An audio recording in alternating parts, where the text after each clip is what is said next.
Assalamualaikum warahmatullahi wabarakatuh. Saya Yoga Satria Putra, salah satu mahasiswa di Universitas Muhammadiyah Riau, di mana dalam video ini saya akan membahas penyelesaian program linier dengan cara transportasi. Dalam metode transportasi ada beberapa cara yang bisa digunakan, dan di video ini saya akan menjelaskan metode NWCR atau aturan pojok kiri atas, yang mana nantinya saya akan memecahkan salah satu masalah dengan metode ini. Sebelum masuk ke NWCR, kita harus mengetahui apa itu metode transportasi. Metode transportasi merupakan suatu metode yang digunakan untuk mengatur distribusi dari sumber-sumber yang menyediakan produk yang sama ke tempat-tempat yang membutuhkan secara optimal dengan biaya yang termurah. NWCR merupakan metode untuk menyusun tabel awal dengan cara mengalokasikan distribusi barang mulai dari sel yang terletak pada sudut paling kiri atas. Berikut salah satu contoh masalah yang akan kita selesaikan dengan metode NWCR ini. Perusahaan ABC memproduksi suatu produk yang akan mengirimkan hasil produknya kepada 3 konsumen, di mana perusahaan tersebut memiliki 3 buah pabrik yang bertempat di pabrik A, pabrik B, dan pabrik C, dengan tujuan kebutuhan konsumen adalah Cilegon, Serang, dan Pandeglang. Berikut ini merupakan masing-masing kapasitas pabrik secara beruntun, sebesar 90, 60, dan 50. Sedangkan untuk memenuhi kebutuhan konsumen sebesar 50, 110, dan 40 secara berurutan. Hitunglah dan analisa biaya transportasi terbaik yang bisa kalian lakukan menggunakan metode NWCR. Setelah kita melihat soal dengan seksama dan membacanya, kita menyalin terlebih dahulu ke dalam tabel seperti ini, yang mana setiap selnya kita akan perhatikan yang baris pabrik A, B, dan C, dan yang kolom Cilegon, Serang, dan Pandeglang. Di sini ada supply dan kebutuhan gudangnya. Kita akan memulai dahulu pada pojok kiri atas, yang mana di pabrik A terletaknya di kolom Cilegon, yaitu nilainya 20. Di sini kebutuhan gudangnya 50 dan supply-nya 90. Apakah kita memasukkan 90 di sini?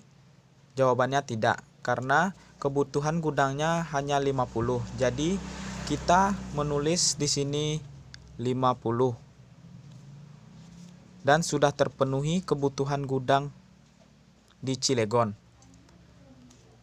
Karena sudah 50, tidak mungkin pabrik B dan C lagi untuk memasukkan angka-angkanya karena telah terpenuhi dari kebutuhan gudangnya. Yang kemudian kita selanjutnya kembali ke pojok kiri atas, yang mana terletak di Serang dan di pabrik A juga. Karena sudah 50 di Cilegon, berarti tinggal 40. 40 karena 50 tambah 40 nantinya menjadi 90. Dan kebutuhan gudangnya 110. Jadi kita buat di 40. 40 dan sudah terpenuhi supply di pabrik A. Sehingga tidak mungkinlah Pandeglang mengirimkan barang lagi. Apakah 110 ini nanti kita lihat ya. Kita lihat dari penyelesaian selanjutnya pojok kiri atas di sini. Di mana di supply di pabrik B hanya 60. Tidak mungkinlah kita buat 110 di sini. Jadi kita buat 60. 60 ditambah 40 menjadi 100. Belum terpenuhi kebutuhan gudangnya. Dan kebutuhan supply-nya sudah terpenuhi. Dan tidak mungkinlah Pandeglang mengirimkan barang kembali. Kemudian tinggal 2 sel.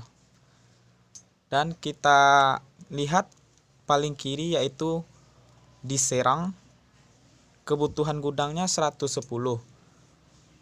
Tetapi masih 100 yang diperoleh.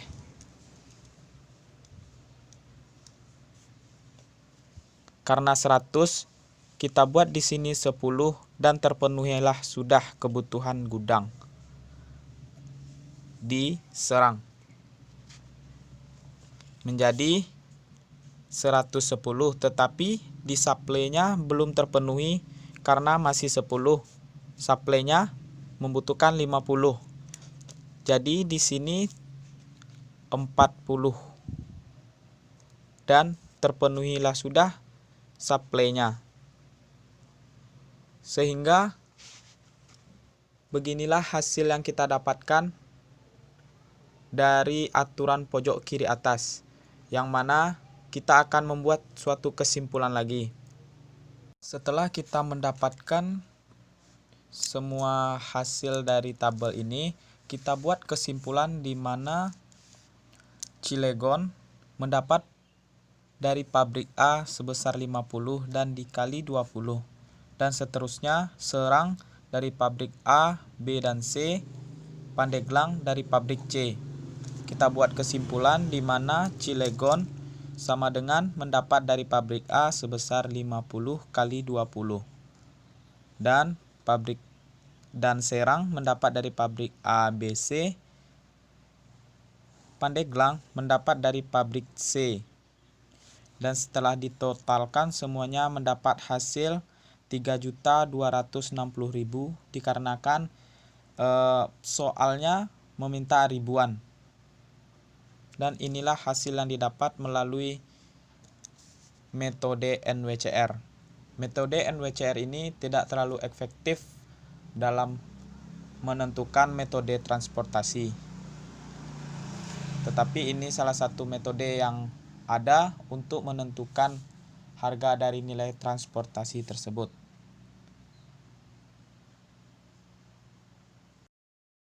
Sekian video pembahasan kali ini. Semoga bermanfaat dan saya sudahi. Assalamualaikum warahmatullahi wabarakatuh.